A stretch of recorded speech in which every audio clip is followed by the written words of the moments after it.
सम्मानित साथियों, BS3 संघ के YouTube चैनल में आपका हार्दिक स्वागत है। मैं आपका अपना भाई विनय बौद्ध, संस्थापक भारतीय संरक्षण सेवा संघ यानी कि BS3 और राष्ट्रीय अध्यक्ष।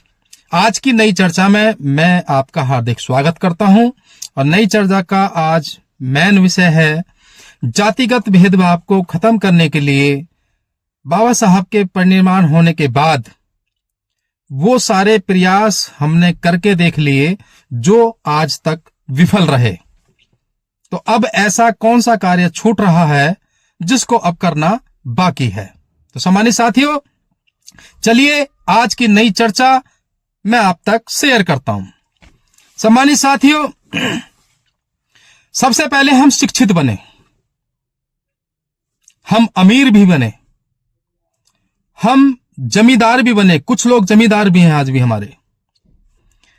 हम राजनेता बने, हम अभिनेता बने, हमने आडंबर भी छोड़े, हमने धर्म परिवर्तन भी किया, हम मुख्यमंत्री भी बने, राष्ट्रपति भी बने, CGI भी बने, सांसद भी बने, विधायक भी बने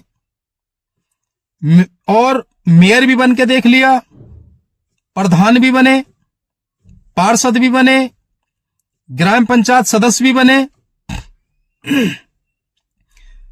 वकील भी बने, जज भी बने, पूजा पाठ करने छोड़ दिए और तो और अभिनेता भी बने। और क्या बनना बाकी रह गया?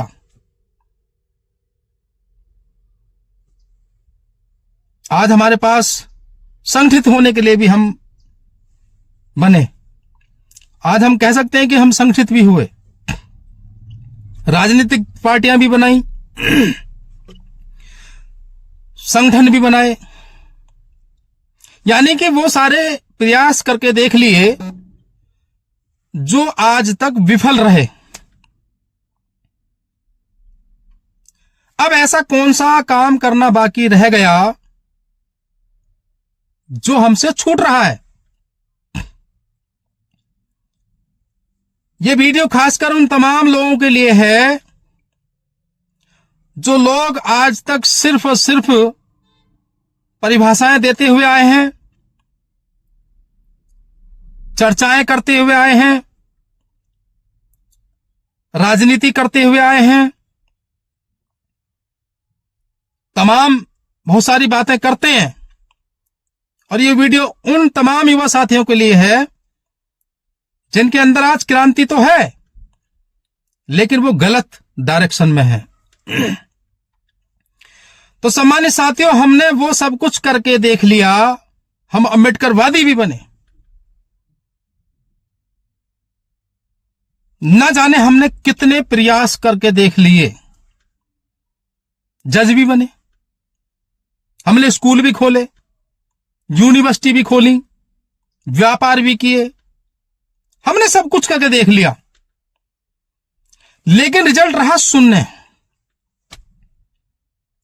हमारे साथ भारत में जातिगत उत्पीड़न, जातिगत शोषण, हमारे साथ ऊंच नीच भेदभाव होना बिल्कुल भी बंद नहीं हुआ। तो सम्मानित साथियों, अब ऐसा कौन सा काम छूट रहा है जिसको करना बाकी है? सोचकर देखें, चिंतन करें। आज जो लोग जय भीम या अम्बेडकरवादी होने का दावा करते हैं, जो लोग अपने आप को बौद्धिस्ट होने का दावा करते हैं, वो भी सोचें ऐसा कौन सा काम छूट रहा है जो हमारे साथ जातिगत भेदभाव होना बंद हो जाए। सोचकर देखो, बाबा साहब इतने महान व्यक्ति बने, उसके पीछे कारण था कि उन्होंने पूरे जीवन भर शोषण झेला, और वो शोषण था, उसका कारण था उन जाति व्यवस्था। माता सावित्रीबाई फुले ने शोषण झेला, उनके पीछे कारण था जाति व्यवस्था। महामना ज्योतिबा फूले के साथ शोषण हुआ, शोषण को बर्दाश्त नहीं कर पाए तो उन्होंने क्रांति की अलग जगाई।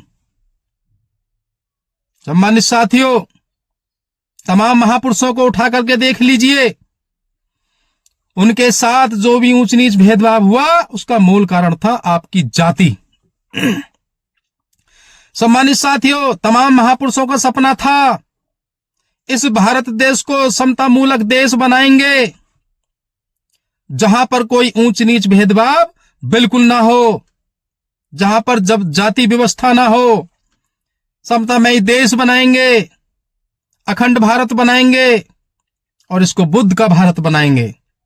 सम्मानित साथियों, आज भी उन तमाम महापुरुषों का सपना अधूरा है।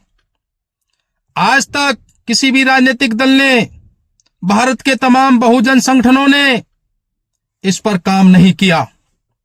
अगर किया होता तो आज इस देश से जाति रूपी राक्षस भाग चुका होता, उसको मार गिराया होता। लेकिन हमने सारे प्रयास करके देखे, रिजल्ट हमारे साथ सुनने मिला। आज भी सबसे ज्यादा हमारी जाति को देख करके हमारी माताओं बहनों के साथ बलात्कार कर दी जाते हैं, हत्याएं कर दी जाती हैं। हमारे भाइयों को जाति देख करके कुछ चंद लोग इकट्ठा होकर के उनको मार देने का काम करते हैं। कहीं पर मटका छूने पर, तो कहीं पर मूंछ रखने पर, तो कहीं पर घोड़ी चढ़ने पर मार दिया जाता है। कारण है सिर्फ आपकी जाति। इस देश में एक साजिश और षड्यंत्र के तहत जब प्रतिनिधित्व हमको देना था तो प्रतिनिधित्व ना दे करके हमारे साथ छल कपट किया और जाति प्रमाण पत्र बनाने का काम किया। साथियों, भारत के प्रत्येक नागरिक को और सभी धर्मों के व्यक्तियों को जातियों में बांटने का काम करा ताकि वो लोग सत्ता को हासिल कर पाएं और हमेशा सत्ता में काबिज बने रहें। ये हमारे साथ छल कपट किया। सम्मानित साथियों, आप तमाम अम्बेडकरवादियों से, तमाम बहुजन संगठनों से मैं कहना चाहता हूं, इस जाति को खत्म करने के लिए आज तक आपने कोई आंदोलन क्यों नहीं किया? अगर किया है तो मुझे बताइए। अगर आपने कोई भी आंदोलन या कोई भी ज्ञापन और इस जाति को खत्म करने के लिए कोई भी धरना प्रदर्शन किया है तो मुझे बताने का काम करें। साथियों, आज आप मुख्यमंत्री भी कितनी बार बन लिए, न जाने क्या क्या काम करके देख लिए, हमारे साथ शोषण होना बंद नहीं हुआ। तो अब ऐसा कौन सा काम करना बाकी रह गया जो आज भी अधूरा है? और आज हमारे महापुरुषों का सपना बिल्कुल अधूरा है, जिन्होंने अपने परिवार का और अपने बच्चों की आहुति दे करके हमको लड़ने का, एक क्रांतिकारी बनने का अवसर प्रदान किया। आज भी वो देखते होंगे कि मैंने ऐसे समाज को एक ताकतवर इंसान बनाया जो आज घरों में विफल बन करके बैठ चुका है। तो ऐसी कौन सी लड़ाई लड़नी बाकी रह गई जिसको आज भी लड़ना बहुत जरूरी है? अगर आज नहीं लड़े तो मैं पूर्णतः बताता हूं, आपके साथ दिन प्रतिदिन आपकी जाति को देख करके फिर से वही व्यवस्था लागू हो जाएगी जिस व्यवस्था को जड़ से नष्ट करने का काम हमारे महापुरुषों ने किया। मेरे युवा साथियों, 1947 में देश तो आजाद हुआ, लेकिन आज भी हम पूर्ण तरीके से इस जातिगत व्यवस्था में बंधे हुए गुलाम हैं। तो कौन सा संगठन, कौन सी शक्ति या कौन सा राजनेता आज आएगा इस जाति रूपी राक्षस को मारने के लिए? सम्मानित साथियों, भारतीय संरक्षण सेवा संघ के लोगों ने रात दिन मेहनत करके आजादी कोड बिल को तैयार किया और इस आजादी कोड बिल को भारत सरकार से मांगने का काम हम करेंगे। सम्मानित साथियों, हम अकेले नहीं लड़ सकते, आपको हमारा साथ देना होगा। अगर आप सचमुच अम्बेडकरवादी हैं और ये जान चुके हैं कि महापुरुषों का सपना आज भी अधूरा है, महापुरुषों के साथ उनकी जाति को देखकर उनके साथ शोषण हुआ, वो क्रांतिकारी इसीलिए बने, इसीलिए महान व्यक्ति बने और उन्होंने संविधान के रूप में हमें गॉड गिफ्ट दे करके इस लोकतांत्रिक देश में अपनी बात रखने का अवसर प्रदान किया। सम्मानित साथियों, इस जाति को खत्म करने के लिए, इस भारत को जाति मुक्त आजाद भारत बनाने के लिए आज फिर से एक आजादी की लड़ाई लड़ना बाकी है। तो इस आजादी की लड़ाई को लड़ने के लिए आप तमाम अम्बेडकरवादी खुद अपने आप पर झांक करके देखें और ये संकल्प लें कि इस जाति मुक्त आजाद भारत को कराने के लिए हम दृढ़ संकल्प लेकर के एकजुट होने का काम करेंगे। साथियों, आजादी कोड बिल अगर हमारा मान लिया भारत सरकार ने, क्योंकि वो संवैधानिक दायरे में है, संवैधानिक मांग है हमारी, तो मैं आपको प्रमाण करता हूं और प्रमाण पत्र लिख कर दूंगा आपको। एक जो चाहे मुझसे लिखवा लीजिए, इस देश में भेदभाव ऊंच नीच होना आपके साथ बंद हो जाएगा। वो आजादी कोड बिल जिसमें हमारी 23 मांगे हैं, भारत सरकार की आंख में आंख डाल करके हम उनको मनवाएंगे, क्योंकि ये संविधान कहता है जब बात प्रतिनिधित्व की देने की आई तो इन्होंने हमारे साथ छल कपट करके हमारे कास्ट सर्टिफिकेट बना दिए। भारत के सभी धर्मों के लोगों को इन लोगों ने जातियों में बांट दिया। ये हमारे साथ छल कपट किया। सम्मानित साथियों, आज तक इस पर किसी ने काम नहीं किया। अगर किया होता तो रिजल्ट शून्य नहीं होता।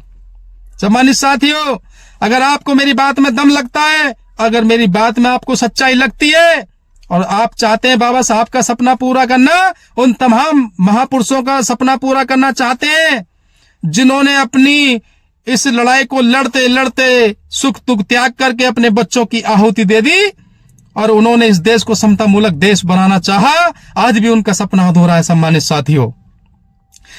साथियों, आप BS3 संघ से जुड़ करके इस आजादी की लड़ाई में आप भागीदारी बन सकते हैं। आप अपना सहयोग कीजिए। यहां पर कोई राजनेता बनने नहीं आया। आज भी उस आजादी की लड़ाई को लड़ने के लिए हम एकजुट करने का काम करेंगे। साथियों, तब तक लड़ेंगे जब तक इस देश से जातिगत व्यवस्था बिल्कुल खत्म ना हो जाए। सम्मानित साथियों, आपको BS3 संघ से जुड़ने के लिए आप गूगल पर जाइए, वहां पर bs3sangh.com डालिए या मेरा कॉन्टैक्ट नंबर 9718242939 मुझसे संपर्क करके आप जुड़ सकते हैं। सम्मानित साथियों, अगर आपको मेरी बात में दम लगता है तो हमारे BS3 संघ YouTube चैनल को शेयर कीजिए, सब्सक्राइब कीजिए और इसको लाइक कीजिए और कमेंट कीजिए। सम्मानित साथियों, ये पीड़ा मेरे दिल में ही नहीं, उन तमाम भारतवासियों के दिल में है जो इस जाति व्यवस्था के रहते हुए शोषण झेल रहे हैं। सम्मानित साथियों, एकजुट होकर इस आजादी की लड़ाई में अपना योगदान दें। जय भीम।